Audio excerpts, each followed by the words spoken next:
The system, those streams run to the river runs to Long Island Sound, and that's how it's all connected from South Main Street to our interest in making Long Island Sound cleaner.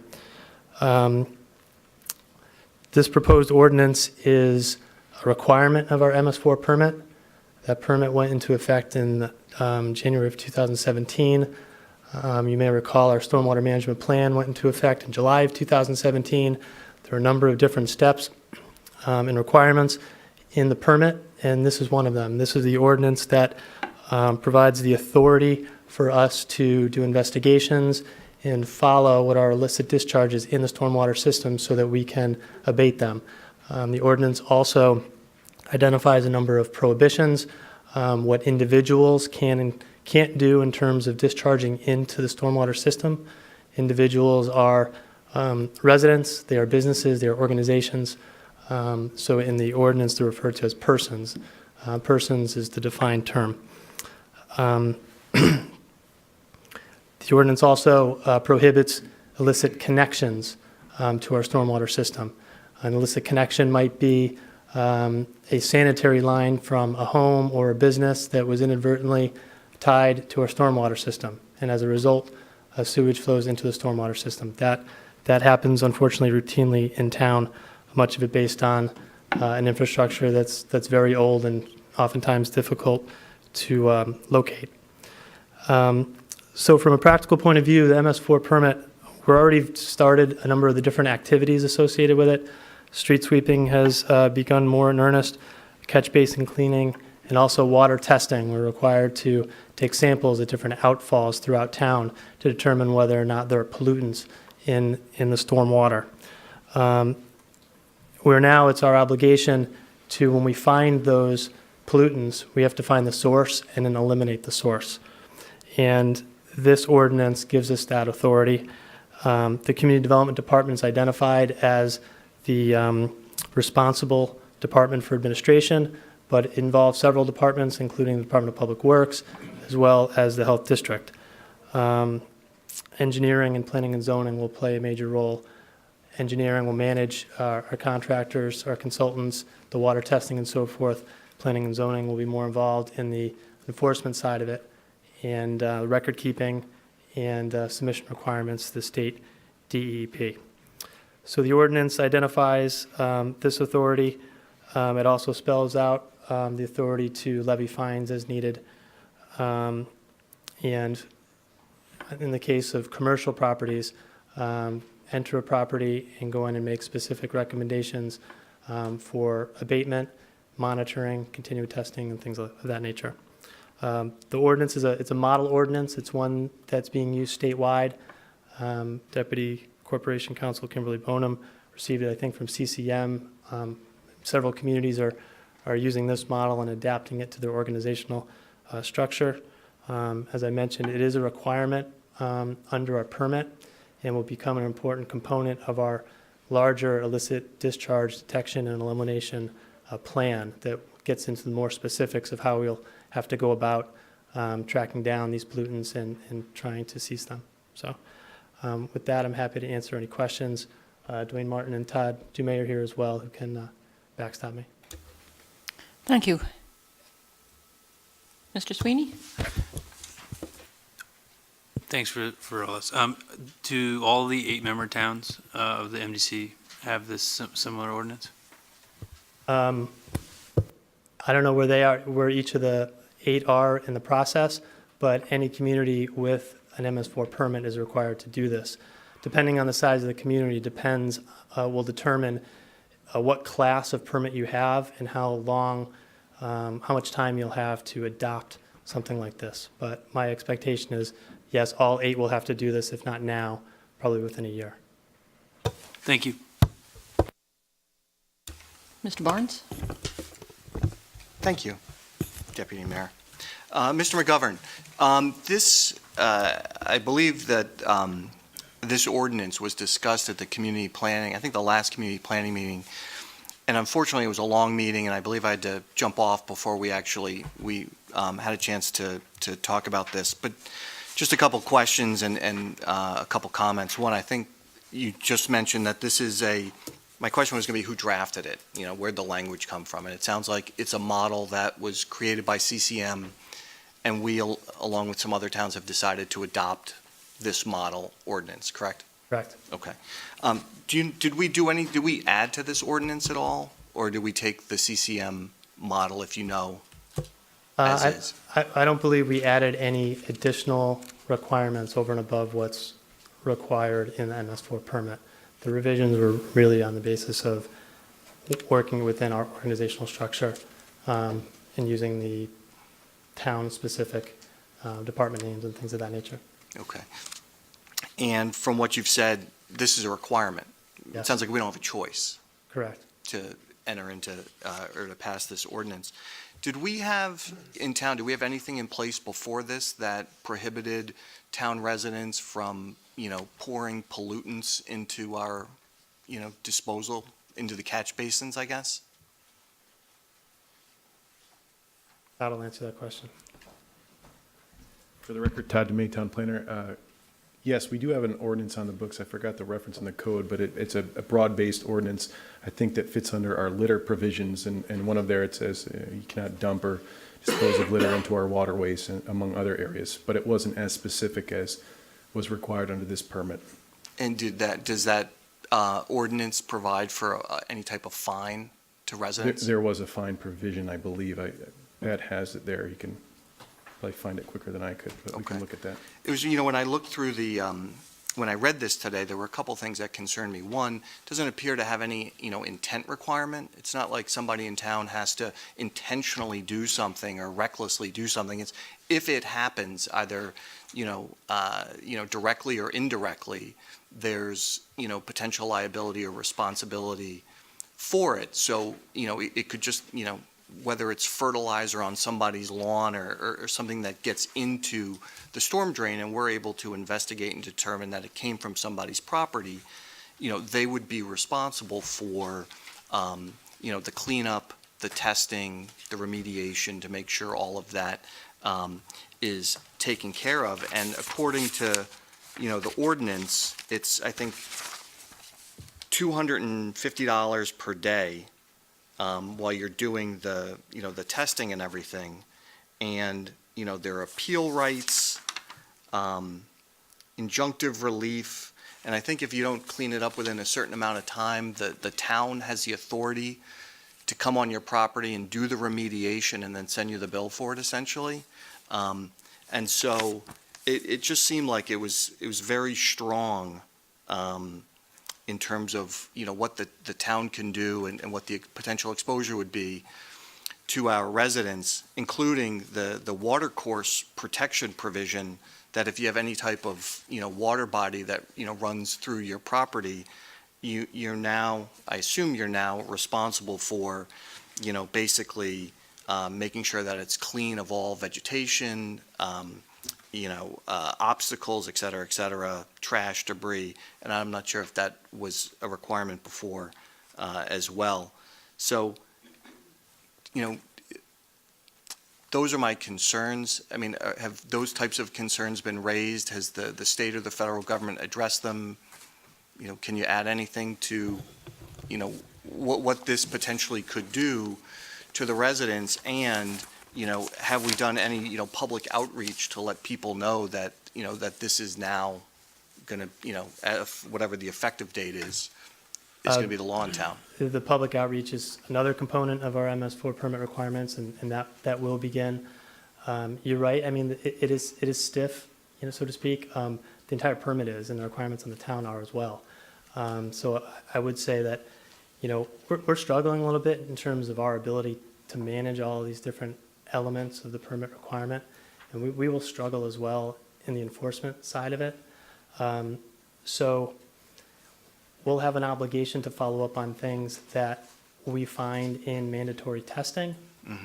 But I expect it will be enforced much like zoning is, in which we'll work with residents, we'll issue a notice of violation, we'll work with them to try and get into compliance, and look at fines as, a last resort. Right. I think that's the only reasonable approach that we can take on, given sort of the enormity of the requirements of this permit, and then, the follow through with it. And if I could follow up for a moment on that. Some of you, if you remember back, when the state was in the process of implementing the MS4 regulations, there was a lot of public hue and cry from municipalities, CCM, us, others, with concerns over the regulations. We call it a permit, but it's really regulations under a different name. But with the permit as it was being drafted. And this ordinance is the result of DEEP saying, we hear you, and this is what you're getting anyway. So that's where we are. Right. I remember there were some concessions that were made. I don't recall whether they were major or minor, but at the end of the day, this program on a, for our, equipment or operating costs, and then also in man hours, is substantial. I think it's north Yes. of $1 million, Yep. on an annual basis to comply with what's essentially an unfunded state mandate or federal mandate, to do this. And Mark, I appreciate, your comments. I know that we'll, work with our residents and do it in the right way. My concern is if we're testing 6,000 catch basins or whatever our water samples are, I assume we have to report that up to the state level. And my concern would be pressure from the state, assuming they ever got around to looking at the samples, which I'm sure they won't. But if they did, that they would apply pressure on us to investigate and take a stronger position, and we would really be bound by this ordinance. I think that's accurate. Yeah. And just to further Pat's comments in terms of the back and forth that CCM and all the different communities had with DEEP, the accommodations, I think, were minor. And I think most of them were really in relation to time frame to implement. So where sort of the initial permit said you had to do X, Y, and Z by such and such a date, some of those things were pushed out. Instead of a year to implement, you get 2 years to implement. So, if we could have had this ready and to you earlier, we would have. Right. But as it is, it's required as of the 30th of June. Right, I saw that in the meeting minutes, that we're on the deadline and we have to do it. Okay, thank you. Mr. Dodge? Thank you, Madam Deputy Mayor. This is a question I think probably for either Mr. Allaire or Mr. McGovern, but I just want to make sure I understand how the fine process works. So if somebody's found to be in violation of the ordinance, would they immediately be fined $250? And then it says, each day on which a violation occurs or continues after the time for correction of violation has been given. So I assume that we would identify a violation and then some reasonable time period would be given where they would have the opportunity to correct that. And if they didn't do it by the end of that, Right. then the $250 a day would kick in? That's my understanding, yes. Okay. So it's not immediate. As soon as there's a violation, it's now a $250 a day problem? Correct. Okay. Yeah, which is consistent with how we levy other citations. Notice of violation puts an owner on record with a identified period to remedy.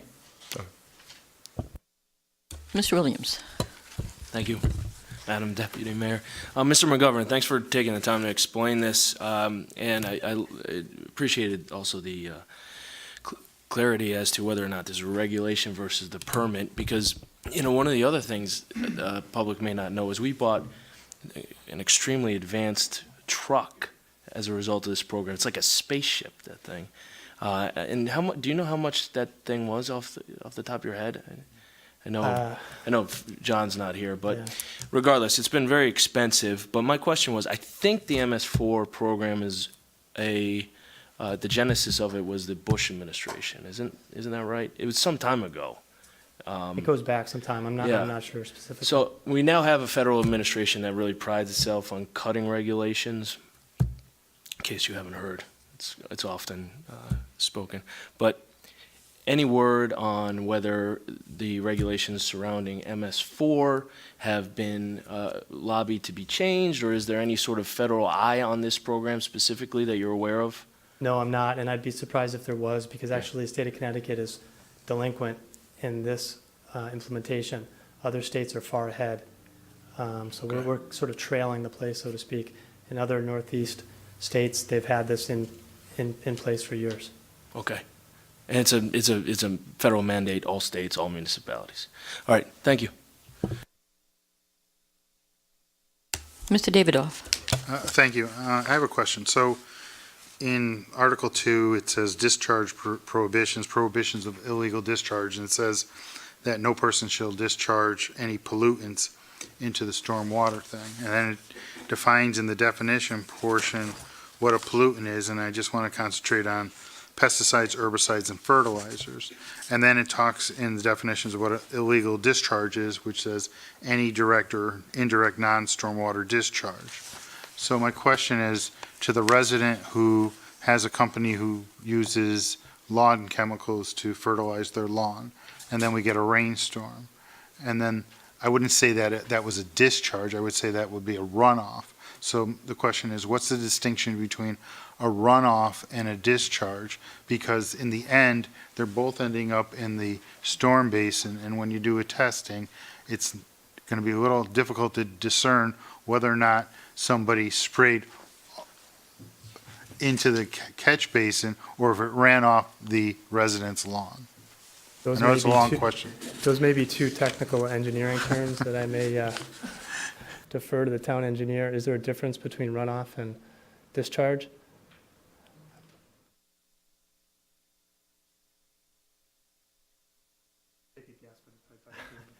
Dwayne Martin, town engineer.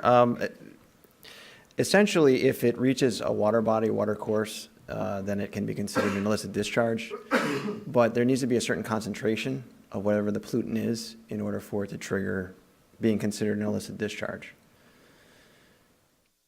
All right, so to follow up, so I guess if somebody took a entire container of fertilizer and poured it down the storm drain, would be a little bit different than the person who has their lawn treated for a service for weed killer. So, Exactly. But fertilizer, pesticides, et cetera, are included as potential pollutants. That's what it said in the As long as the concentration definition. is high enough and it's recorded and found that that's the source, then the process would follow. But in most cases, if it's adequately applied, it may not be considered an illicit discharge. so let's just do the scenario where they do the testing and they find a high enough concentration of the fertilizer or the chemical as a result of this person having their lawn treated. So does the liability fall on the homeowner because they're the property owner, or does it fall on the fertilizer company, or does it fall on all the abutting neighbors who may also be contributing to the same problem? Because it may not just be the person's house who has the storm drain in front of their property. So I think that's a practical a question that I don't think this ordinance really addresses, as to how do we determine who the quote polluter was. We determined what the standard was with respect to the concentration of what is the pollution, but I think it's a little difficult to determine the source. That's part of the challenge that the town or towns face, as a matter of fact, is one, finding out where the source comes from and then determining who the most appropriate party is to address the issue. So, but we have an illicit discharge detection and elimination plan that goes through step-by-step how to handle illicit discharges, both in tracking and then reporting and trying to eliminate them. But depending on the pollutant, depending on the system that we have in place to track it, it can be very complicated. Very true. All right, well, thank you for your answers. I appreciate it. Mr. Williams. Thanks. Just one follow-up question to that. Pat, do you know in circumstances like this, what kind of standard there would be applied? You know, would it be preponderance? Would it be more likely than not? Is it, what would be the burden of the town in establishing who was responsible? Well, if we ended up bringing a lawsuit, it would be preponderance of the Yeah. evidence, be the traditional civil standard. It's not a criminal standard. And just because I was still noodling over Councilor Davidoff's question, I think if you think through the mechanics of the scenario that you laid out, you have the applicant or the property owner who hires a contractor who comes out, does an application of pesticide or herbicide on the lawn, perhaps gets it wrong, over fertilizes, and magically that evening there's a rain, and at the same time we're out there with our little test kit. The perfect storm hits. Well, the first step is to notify that property owner, assuming that we figured out that, yes, indeed, it was that property, probably because they still have the little stakes with the yellow signs on them. And we go to them and say, you over-fertilized. The first step is the notice of violation that essentially says, don't do that anymore. Well, at that point, they're not doing anything anymore. They've stopped. It's done, and so there's not going to be a next step unless the guy comes back out and doesn't change the settings on the fertilizer spreader the next time. So I think it's sort of self-regulating in that sense. If it's a one-off kind of thing, A, it's unlikely we'd catch it, and B, if we did catch it, I don't think it would result in too onerous a penalty if it was well-intentioned. I think in cases like that, or perhaps there's a neighborhood where there are several lawns that are really green, right?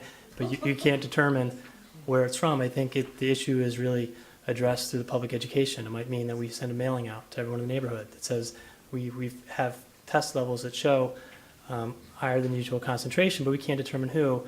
We're deducing that it could be from your lawn services. Please be advised, et cetera, and we deal with it through public education. And how about the scenario where there's PCBs in the water? Well, we'll be obligated to find out where it came from and have to trace it back.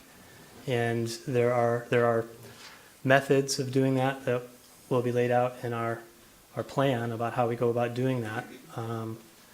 In some cases, we'll be able to do it with our own testing consultants. In other cases, we may have to bring in contractors on a major issue to sandbag areas and figure out where the water's coming from to determine, what the source of the pollution is. So who would bear the cost of the remediation steps while we're doing the testing? Because you were just saying, potentially we'd have to bring a testing company in, or we'd have to sandbag it or something. Would the financial burden be placed upon the municipality? On the upfront, I believe it would, and then we'd have the opportunity to seek the reimbursement if we're able to identify who the pollutant was. Oh, thanks, Mark. Assuming, of course, that the polluter is subject to our ordinances. Thank you, Mr. Rivera. Any other questions? Do you want to see if there's anyone on the sign-up sheet? Sure.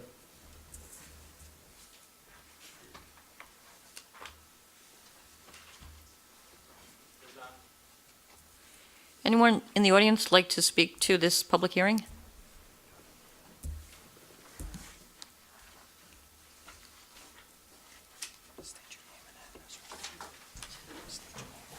Judy Allen, 25 Fowler Drive.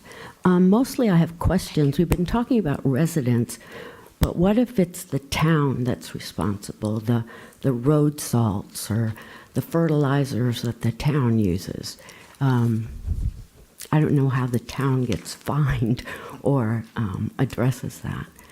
Having just almost taken a second mortgage out of my house to repair a septic line break, some of these things can be really expensive to fix.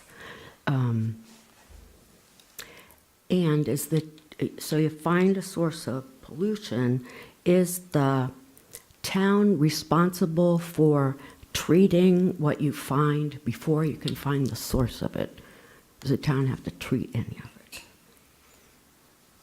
Yes, that's it. Thank you. So yes, the town is responsible for abiding by the same regulations. And part of our plan also has best management practices that mainly the Department of Public Works will follow as it relates to the application of the roads, the cleaning of trucks, everything in the DPW facility, how they wash things down. So the permit requirements, the regulatory requirements also overlay on top of the town and its operations as well. And the other question was? I don't believe we have to treat what we find before we find the source. I think we could choose to, depending on the severity of it, but I don't think we're in the obligation to treat it as we look for it upstream. Any other comments? Mr. Hart? Seeing as there's no other questions, I will close the public hearing.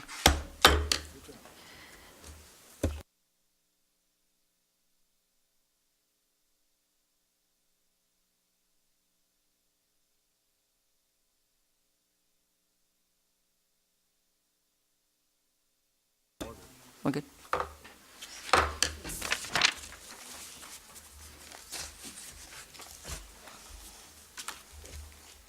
I'm calling the June 12th Town Council meeting to order, and I'm going to start with the Pledge of Allegiance.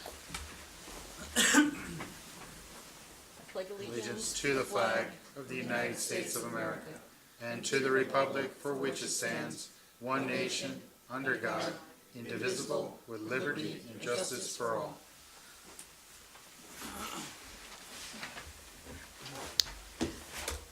Roll call, Ms. LeBreau. Mr. Barnes. Present. Ms. Cantor's absent. Mr. Davidoff. Here. Mr. Dodge. Here. Ms. Fay. Here. Ms. Kerrigan. Here. Mr. Sweeney. Mr. Winograd. And Mr. Williams. Here.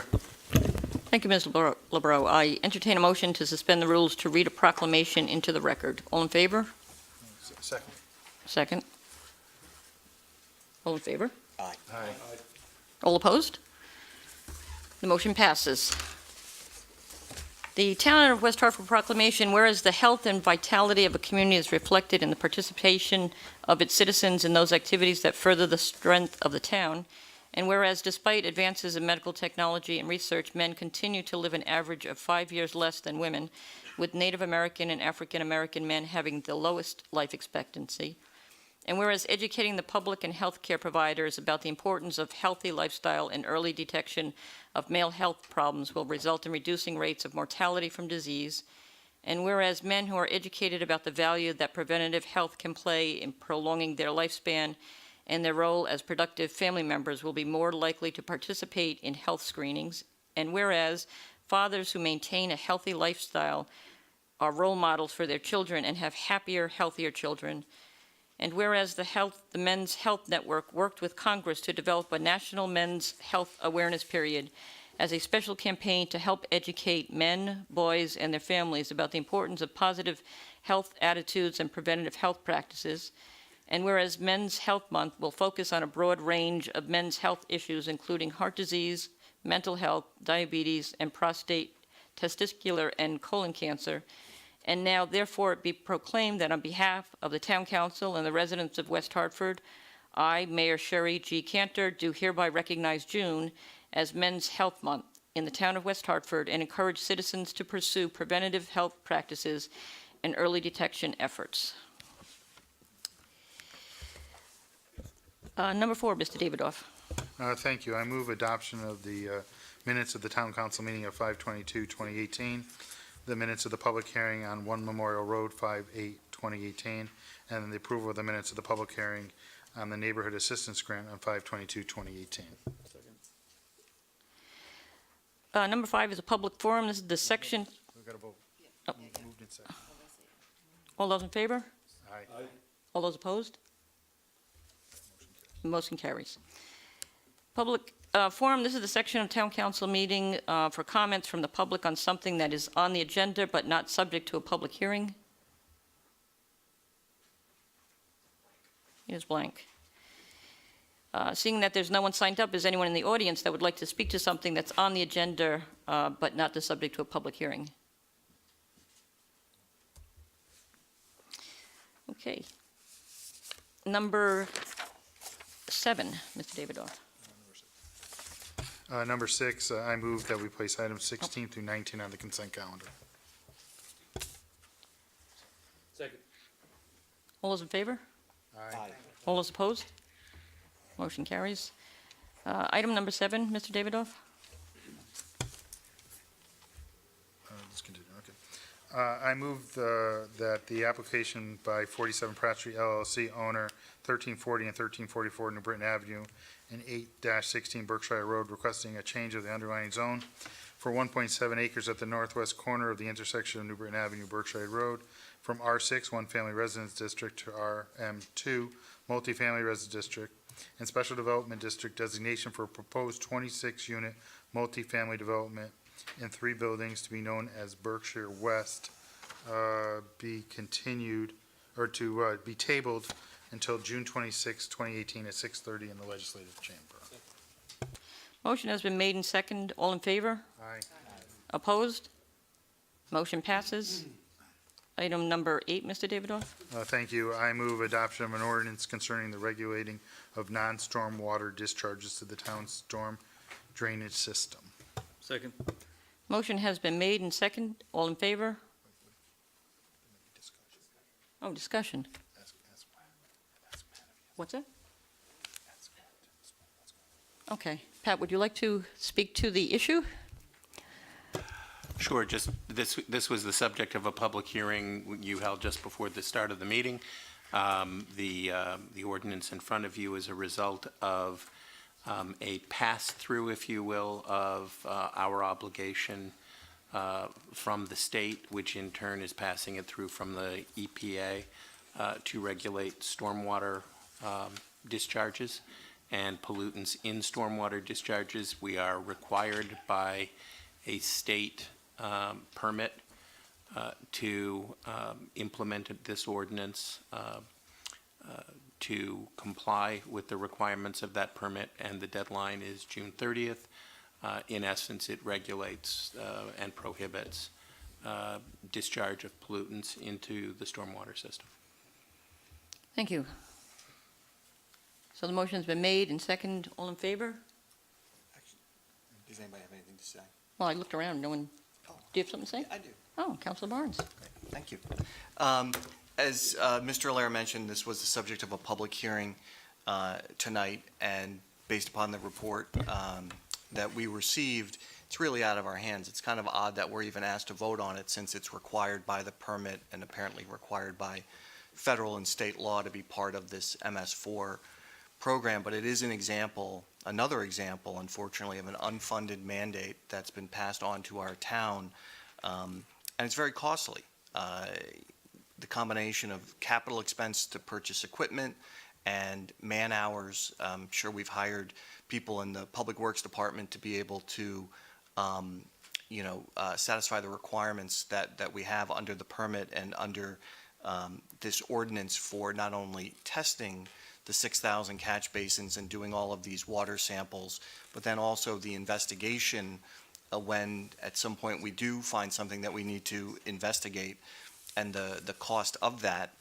If we were to find out who the offender is, maybe we could recoup some of that cost. But from my perspective today, it seems like it's going to take a lot of man hours, and it's going to cost a lot of money to try and chase down, the offenders here without real evidence that there was a problem before, at least not that I'm aware of. And so under a cost-benefit analysis, it seems like we're spending a lot of money for very little benefit. So I guess I can oppose it. I don't think it matters, but I just wanted to put on the record that, I don't agree with it.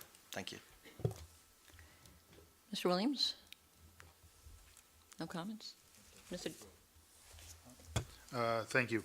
While I agree that a lot of the expenses are quite costly and are mandated by federal law and state law here, and West Hartford has taken the necessary steps to comply with the regulations on a federal and state level to protect our environment. And I think that's what we're really getting at here.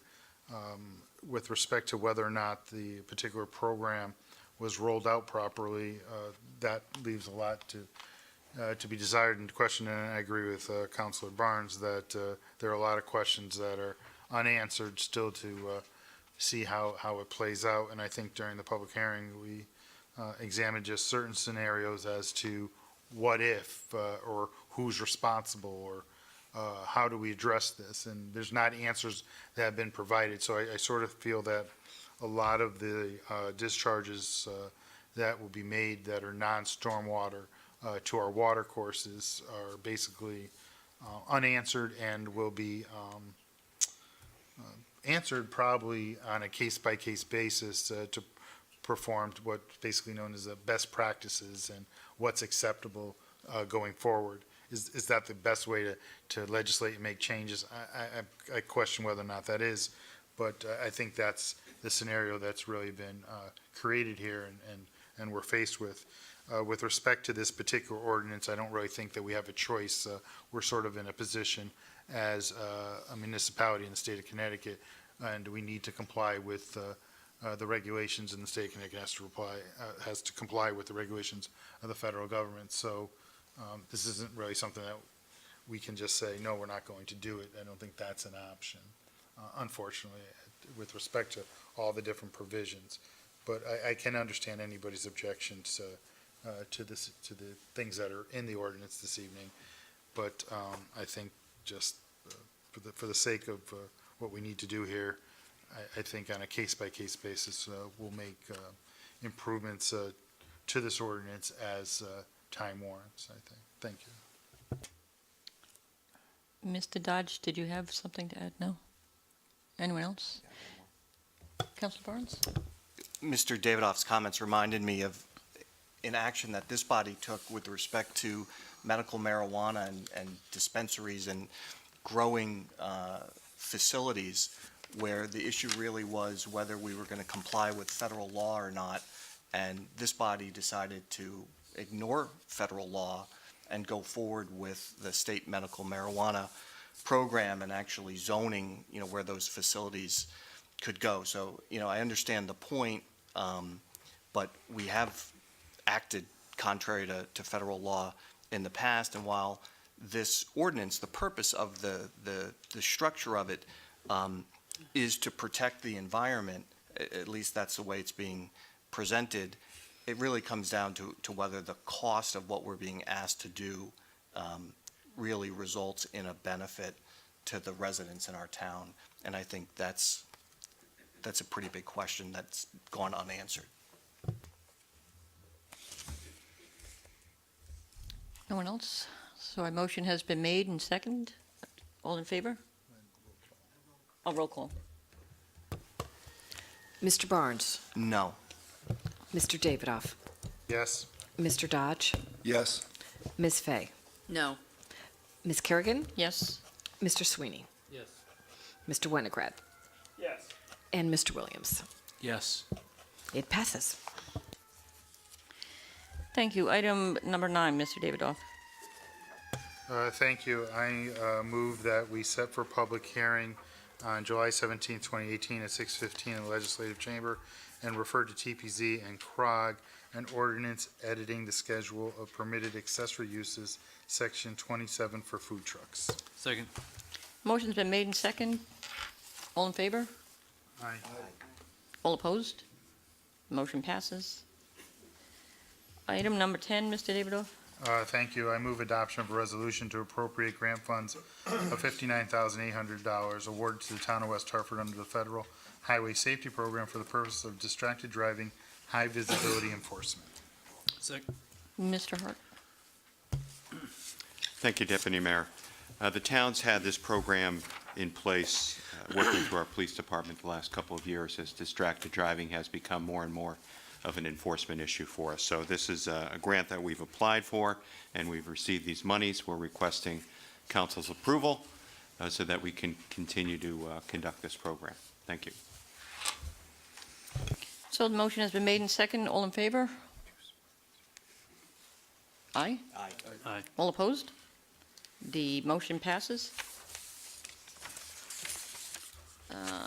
Reports to the town manager, Mr. Hart? Uh-oh. I'm sorry. I think we have one more. Item number 11, Mr. Davidoff. No, thank you.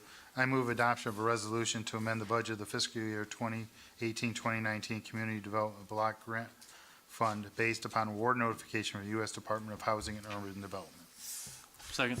Mr. Hart? Thank you, Deputy Mayor.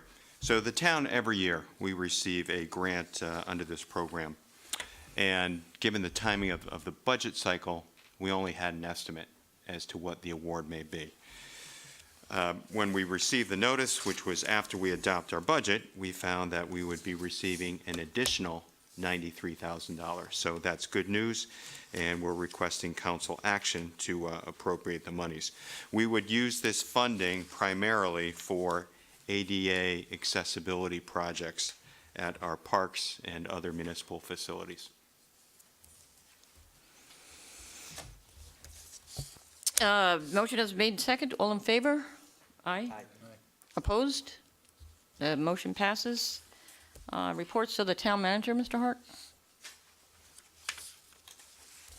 Thank you, Deputy Mayor. I've distributed copies of my report to the council. I'm just going to speak to some of the items.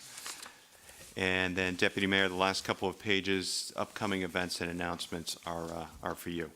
So first, under the category of council business and meetings, the council's Community Planning and Physical Services Committee will meet this Thursday at 5:30 p.m. in room 400 here at Town Hall. We have a full agenda for this meeting. We're going to be talking with Eversource about its planned tree removal project near its substation that's adjacent to Vanderbilt Park. We're also going to be talking about the Save Money and Reduce Trash SMART program. We're going to have a recommendation for the committee. And we've got other important topics as well. So that's why we decided to move the meeting to an evening time slot. The Finance and Budget Committee, that will be our next committee, which will meet later this month, and that committee will meet at 5:30 on June 25th in room 312. The Town Council meeting schedule changes somewhat in the summer, where you only have one regularly scheduled meeting in July and one in August. So I've listed those for you here. Moving on to departmental and staff reports, Celebrate West Hartford. We had a great attendance this past weekend. It was our 32nd annual Celebrate event. Our new police chief, Riddick, and we had a chance to do a meet and greet with several residents. That was great. So I really wanted to have an opportunity to thank our many volunteers and staff members for their hard work in putting the festival together, as well as the cleanup. When I came in on Monday morning, it was amazing. It was almost as if the event had not occurred. So great job to all. Next item, the Yukon campus. We've talked about mowing in the recent past. Yukon is using a state-approved contractor. They will continue to mow it. I think the first pass was somewhat difficult given the length of the grass, and I anticipate as the season goes by, we'll see continued progress. However, I was informed by Yukon today that it does plan to locate some signs on the fence to warn passersby that areas inside the fence contain PCBs. This is something that DEEP and the EPA is requiring Yukon to do. So they'll be locating these signs on the fence gates, and there are 5 locations in all. I just wanted to make you aware in case you hear or get questions from any of our residents. Moving on, pools will be opening soon on June 23rd. So leisure services will open all 4 of our outdoor pools at Beachland Park, Fern Ridge, Kennedy, and Wolcott. And the pools will be open daily until August 19th. Next item, wanted to let you know, pleased to let you know that we're working on a new town logo. One of the things I noted upon arriving to town was that we had a number of municipal logos that were in use, some of which predated others, but there was really no consistent logo that was in use. So I had recommended to staff that we embark upon an initiative to produce a logo that matches our community's vision and image. We have retained a local firm, Ryan Marketing. They're located in the center to assist us with this effort. So later this week, we're going to be conducting an electronic survey with our residents, and we want to solicit input from our residents regarding their feelings, their thoughts, their words that best describe our community. And we'll utilize their feedback to help produce the logo. The public will also get to see and vote on our 2 final designs, which we plan to have ready in July. So looking forward to a community engagement effort on this project. I'm sensing there are questions. You want me to stop here or wait until the completion? Okay, great, thank you. Next item, tax bills. Yes, it's that time of year. So the first installment of our real estate, business, personal property, and motor vehicle tax bills will be mailed on June 25th. Payment is due July 1st. The last day to pay without penalty for the first installment is August 1st of 2018, and we will utilize the uniform mill rate adopted by the council at 41 mills. Moving on, don't trash grass, please. So last week, the town received a warning from the facility that accepts our trash, our refuse, that our garbage had very high volumes of yard waste contamination, grass clippings in particular. So every time we have a load of trash rejected, the town is fined, and we have to pay for the cleanup costs. So what can residents do with their grass clippings? Here's what we recommend. You can bring your yard waste to our waste and recycling center, certainly. You can mow your grass twice, utilize the clippings as a natural fertilizer, or you can build your own home compost bin. But the main point is, please do not put your yard waste in your trash bin.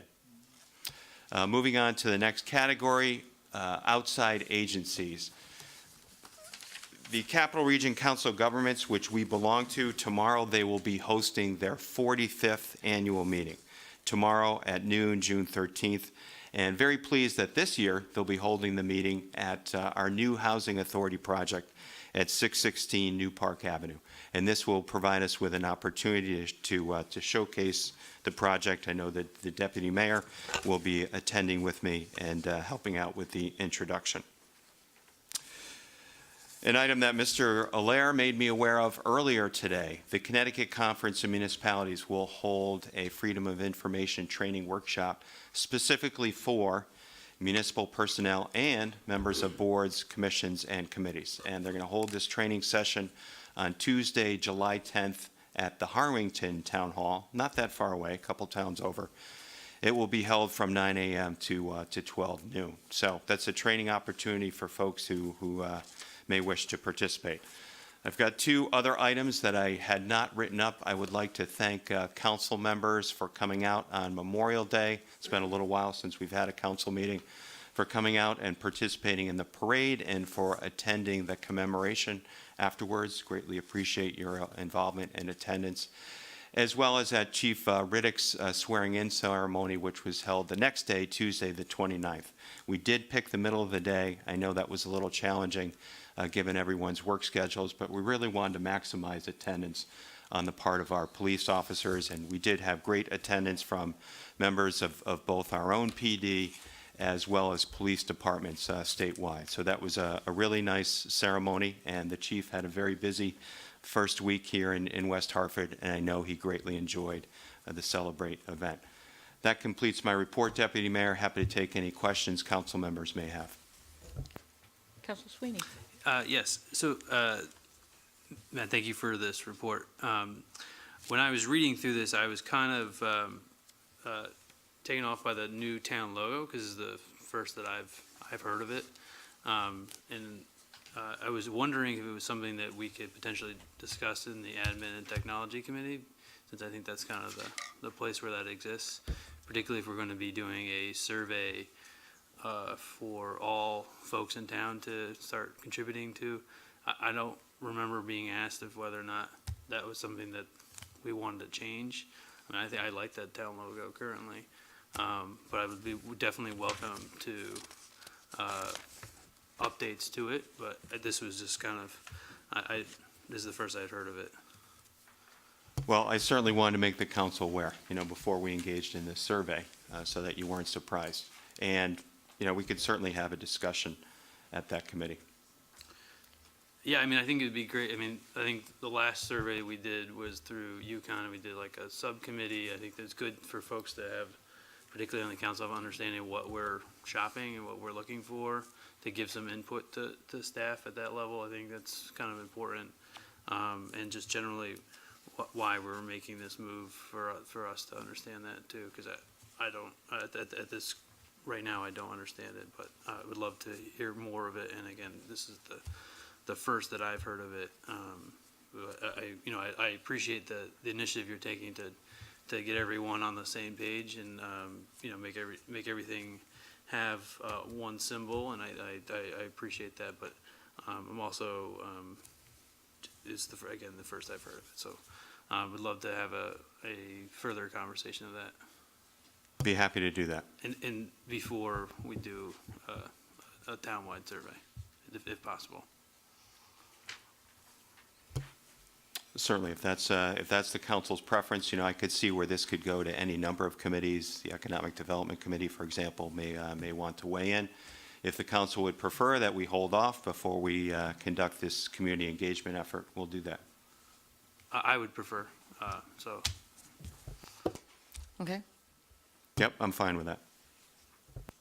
Any other comments, questions? On to number 13, announcements. It was a great welcome for our new Chief of Police Reddick. The second annual Park to Park Walk will be held on Saturday, June 16th. The rain date is June 23rd. The full route is 15 miles and covers each of West Hartford's parks, starting at Fern Ridge at 7 a.m. and tentatively ending at 3:30. Walkers will travel to Wolcott, Beachland, Kennedy, Vanderbilt, and Eisenhower and end back at Fern Ridge. The event sponsored by the Friends of Fern Ridge Park and will set a fundraising goal of $7,000. Playhouse on Park presents Lin-Manuel Miranda's In the Heights from June 15th to July 29th. Opening night on June 15 features a complimentary wine and cheese reception at 7 o'clock, that's p.m., and curtain is set for 8 p.m. Tickets priced at $22.50. In addition, there are 2 open mic nights scheduled for June 23rd and July 21st. Tickets are now on sale, ranging from $40 to $50. For more information, call the Playhouse at 860-523-5900, extension 10. West Hartford Garden Club Tour, the June Blooms Garden Tour, featuring 7 amazing gardens, will take place Saturday, June 16th from 10 a.m. to 4 p.m., rain or shine. Tickets available $20 in advance, $25 on the day of the tour. Tickets are available at Moscarilla's Garden Shop, Butler Florist and Garden Center, and the Noah Webster House. And the last announcement, the 31st Annual Meeting and Awards Dinner, that's the West Hartford Chamber of Commerce, will hold its 31st Annual Meeting and Awards Dinner Monday, June 18th, 5:30 to 7:30 at the Pond House Cafe. Awards will be given to the Volunteer of the Year, Noah Webster Award, the Ambassador of the Year, grant recipients, and the Chamber member success stories will be highlighted. Anyone else have any? Councilor Davidoff.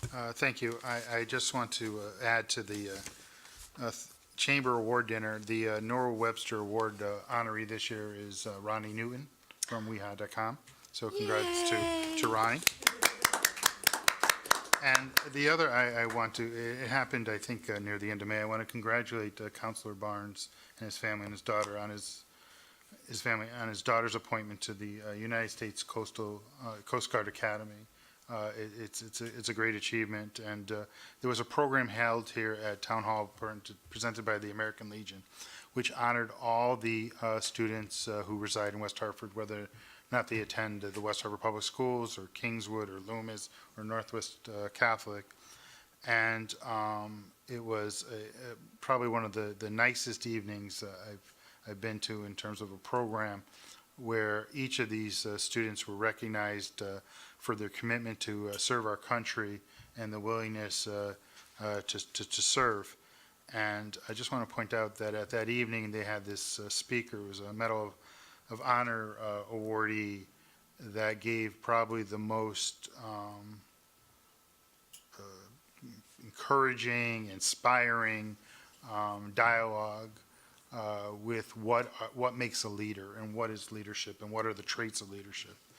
And when you left that evening, you were totally blown away by, here's somebody who has served our country and who can recognize what's necessary to be a leader. And it was so appropriate for these people who had made this commitment to serve our country. And I think it's important to, it's been in the newspaper, but to reiterate and to thank those who've taken up the call, because on Memorial Day and on Veterans Day, we always look at and we say, how many of us in today's society have voluntarily decided to serve our nation in terms of military service? And I think the number's always like less than 1%. So congratulations to the Barnes family. You must be awfully proud of your daughter. I'm proud to know that somebody in our community has been accepted to a military academy of that stature. It speaks quite well of your family and your daughter's academic achievements, and something to be quite proud of. And I think it's important to recognize here at the council table. So congratulations. Thank you. Appreciate it. Speech. Thank you, Mr. Davidoff, for those very thoughtful comments. It is quite an honor, certainly an honor for all of the 22 students that were recognized by the American Legion and the West Hartford Public School System. And she reports on July 2nd, so a little scared for her boot camp this summer, but I appreciate the thoughtful comments. Thank you. Just two quick things. I think it would be inappropriate if we didn't actually recognize all the work that Matt Hart did and to make that parade such a success. I mean, it was my first time being a part of it. It is a fantastic event, and I think, Matt, you and the entire town team, you guys did a phenomenal job. Like, I mean, you complimented by saying it was, what happened with Celebrate, but you guys cleaned that up. Everything worked well. It was just amazing to see all the kids, every part of the town participate in the way that you did and the way you included it. And also, thank you for your service. It was something I did not know about you. And you did a phenomenal job emceeing the day as well. I thought you really did a great job presenting the town the way you did that day. And it was great to be a part of it. Then the second thing I also wanted to, while we can, is to recognize that I think some folks were there, but Morley School just turned 90 years old. And Mr. Allaire is looking over there smiling, as his daughter and I went to Morley School there together, same class. But it was really awesome to be there. I was telling a funny story earlier that I went and visited my third grade teacher who's still there, Miss Wallach, who happens to be Mary Faye's daughter's third grade teacher in the same classroom. And it was really fantastic to see the community came out to support it. And it just goes to show how great of a community we have there, particularly with that school. Thank you. Mr. Hart. Thank you, Mr. Sweeney, for your acknowledgments. It really was a team effort. I'd like to commend Renee McHugh in particular for all her hard work in coordinating Memorial Day. But it was an honor for me to participate, and I'll look forward to doing so in the future as well. Thank you. Thank you. Anyone else have anything they'd like to add to the announcements? Yeah, congratulations, Councilor Barnes, and congratulations, Ronnie Newton. Reports of the Corporation Council? I have no formal report. I'm happy to answer any questions. None? Councilor Barnes, appointments? Yes, thank you. We have two appointments this evening. The first, Maria Roja to the Conservation and Environment Commission for a term ending 12/31/2020, and also Liz Gillette, who is currently an alternate member of the TPZ, to appoint her as a regular member to the Town Planning and Zoning Commission for a term ending 12/31/2021. I make a motion to approve. Second. Thank you. All those in favor? Aye. Aye. Passes. Opposed? Thanks. Passes. Number 20, Mr. Davidoff. I move adoption of the consent calendar. Second? Adopted? No communications, no petitions? Vote. All in favor? Aye. All opposed? Motion passes. No communications, no petitions, executive session. I entertain a motion to adjourn. So move. Adjourn. That was great, that letter.